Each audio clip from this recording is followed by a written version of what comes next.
রে মাতির তুই হেনে বই কি ভাবতাছস? দূরে বেটা কইস না, যে জায়গায় আইছি বেটা একটার বেটা বাথরুম ঠিক না, বদনানে বেটা দাঁড়ায় রইছি। মানে বাথরুম ঠিক না মানে? তুই আয় আমার লগে। গাইস, এই বাথরুমটা যে দেখতাছেন, এই বাথরুমের হাল ঠিক না। কারণ উই যে দেখা এদিকে, উই যে ফুকা, ওদিক দিয়ে গাইস সাপ আহে। এই যে দুইটা সাইড ফুকা, রাইতে বেলা গাইস বাইরে আয় পারি না। আবার সবচেয়ে বড় কথা কি, বাথরুম এ দেখ ভিতর দিয়া যা আছে সব দেখান যাইব। যাক এটা মানলাম। আবার নাকি বাথরুমের লাইট, যাক এটাও মানলাম। এন্ড এই বাথরুম আছে আরেকটা, ওইটার অবস্থা দেখলে আপনারা কি করবেন?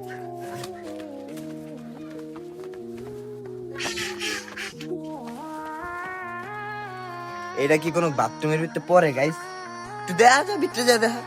আবার বেশি ভিতরে দেয় না, বেশি ভিতরে দেয় না, পরে আমার আইডি এটা রেস্ট্রিকেট হয়ে যাবো। তো গাইস এমন জায়গায় আইলাম, বাথরুমে যদি ঠিক না থাকে, বদনা নিয়ে গাইস 1 ঘন্টা, বদনাটা তো 100 আমি কি করতে মন চাই কম? রাখ।